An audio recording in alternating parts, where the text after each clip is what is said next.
The moment 22-year-old Jessica Chen walked onto the Voice stage, something extraordinary radiated from her presence. Despite the fact that she moved slowly, carefully, with the deliberate gait of someone whose body had been through hell and back, her smile was radiant, her eyes bright with determination that couldn't be dimmed by anything she'd endured. She wore a beautiful honey blonde wig styled in soft waves, and a flowing purple dress that her sister had helped her choose because purple was the color of cancer awareness, of survival, of hope. What nobody in that studio knew was that Jessica was living on borrowed time. And what was about to happen would prove that sometimes the most powerful moments come when our carefully constructed facades fall away, leaving only raw, beautiful truth. But to understand the magnitude of what was about to unfold, you need to know Jessica's journey, because her path to the Voice stage was paved with challenges that would have stopped most people before they even began. Jessica Chen had been diagnosed with acute lymphoblastic leukemia 18 months earlier, just weeks before her 21st birthday.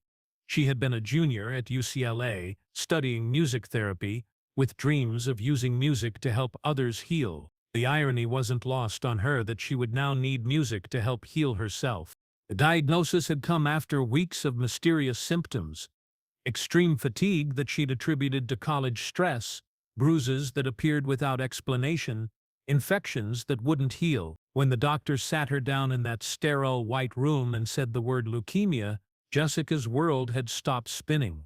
Not slowed down, stopped completely, as if someone had pressed pause on her life just as it was getting started. The treatment had been brutal. 18 months of chemotherapy that left her weak, nauseous, and eventually completely bald. Jessica had always taken pride in her thick, shiny black hair that fell to her waist. Losing it had been almost as devastating as the diagnosis itself. She'd cried for 3 days when it started falling out in clumps, leaving patchy, uneven stubble that made her look like a stranger in her own mirror.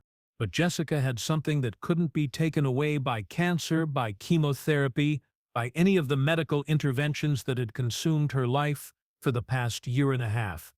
She had music during her darkest moments in the hospital, when the chemo made her so sick she couldn't keep water down, when the isolation of her compromised immune system made her feel completely alone. Jessica would sing. Quietly, carefully, but she would sing. Her hospital room became known throughout the cancer ward as the music room. Other patients would ask if they could listen from the hallway when Jessica practiced. Nurses would pause their rounds to hear her voice floating through the corridors. Even doctors, typically focused on charts and treatment protocols, would find themselves lingering outside her door, drawn by the sound of hope set to melody. The idea to audition for The Voice had come from her oncologist, Dr. Martinez, who had been treating Jessica for over a year. "Jessica," she'd said during one of the routine checkups that had become the rhythm of Jessica's new normal, "your last scans show you're in remission, your counts are good, your strength is returning. But more than that, I've watched you use music to heal not just yourself, but everyone around you. The world needs to hear what you can do." Jessica had laughed, a sound that still surprised her with its lightness after months of heaviness. "Dr. Martinez, I'm bald. I'm weak. I look like a cancer patient." "No," Dr. Martinez had replied firmly. "You look like a survivor, and survivors have stories that need to be told." The audition process had been complicated by Jessica's medical needs. She needed special clearance from her medical team, had to coordinate her taping schedule around treatment appointments, and required on-site medical support in case her still recovering immune system couldn't handle the stress and exposure of a television environment. But the Voice producers, moved by her audition video, a stunning rendition of Fight Song performed in her hospital room, worked with her medical team to make it possible. Standing on the Voice stage now, Jessica felt every emotion she'd experienced over the past 18 months, flooding through her at once. The lights were brighter than she'd expected, the audience larger, the weight of the moment more overwhelming than she'd imagined. Her wig, carefully secured with special tape and bobby pins, felt slightly loose under the hot studio lights, but she tried to push the worry from her mind. Blake Shelton, Kelly Clarkson, John Legend, and Niall Horan sat in their red chairs, their backs turned to her, waiting to judge her purely on the merit of her voice. None of them knew her story yet, knew the journey that had brought her to this microphone, knew that every breath she took to sing was a victory earned through months of fighting for her life. "Whenever you're ready," Blake called out encouragingly, his voice carrying that familiar Oklahoma warmth that had made him America's favorite coach. Jessica stepped up to the microphone, adjusted it to her height, and took a deep breath that filled her lungs with more air than they'd been able to hold during the worst months of her treatment. She had chosen "Stronger" by Kelly Clarkson, a song that had become her anthem during the darkest days of chemotherapy, a song that reminded her that what didn't kill her really could make her stronger. She began to sing, and her voice, clear, powerful, emotionally rich, filled the studio with the kind of authenticity that can't be manufactured or taught. This wasn't just a performance. This was testimony, a declaration of survival set to music. What doesn't kill you makes you stronger. Stand a little taller. Doesn't mean I'm lonely when I'm alone. As she reached the chorus, something catastrophic happened. The combination of the hot studio lights, her enthusiastic movement, and the fact that her head was still adjusting to hair again, caused her wig to shift. She felt it sliding backward, the carefully placed pins no longer able to hold it in place. Jessica's voice faltered for just a moment as she realized what was happening, but she tried to continue singing, one hand instinctively reaching up to steady the wig. But it was too late. In front of millions of viewers in the biggest moment of her life, Jessica's wig slipped completely off her head and fell to the stage floor with a soft thud that seemed to echo like thunder in the sudden silence. There she stood, completely bald, her scalp pale and marked with the faint scars from IV ports and medical procedures, exposed in the most vulnerable way possible. The studio fell into shocked silence. The cameras kept rolling, capturing every moment of her humiliation and terror. Jessica's hands flew to her bare head, covering it as much as she could, tears streaming down her face. "I'm sorry," she whispered into the microphone, her voice breaking with embarrassment and devastation. "I'm so sorry. I can't do this." She turned to run off the stage, to escape the exposure, the shame, the feeling that her most private struggle had just been broadcast to the world. But before she could take more than a few steps, something extraordinary happened. Blake Shelton was already out of his chair and moving toward the stage before Jessica's wig had even hit the floor. He vaulted over the barrier that separated the coach's area from the stage, his cowboy boots hitting the polished floor with purpose and determination. "Whoa, hold on there," he called out, his voice gentle but firm. "Where do you think you're going?" Jessica stopped, her back to him, her hands still covering her head, her shoulders shaking with sobs. "I can't do this. Everyone can see. I look horrible. I'm not supposed to be here." Blake walked calmly over to where her wig had fallen, picked it up with careful reverence, and approached Jessica slowly, giving her time to process his presence. "Jessica," he said softly, somehow knowing her name though she hadn't introduced herself yet. "Turn around and look at me."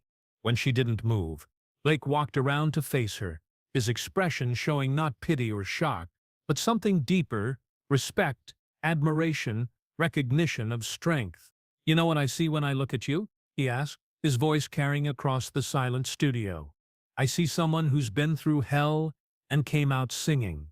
I see a warrior who's still fighting, still dreaming, still brave enough to stand on this stage and share her gift with the world." Jessica looked up at him through her tears, her hands still covering her bald head. "But I look sick. I look like a cancer patient." "No," Blake said firmly, holding her wig in his hands like it was something precious. "You look like a survivor. You look like someone who's faced down the biggest fight of her life and refused to give up. You look beautiful, Jessica. You look real." But this is the moment no one in the studio and no one watching at home ever saw coming.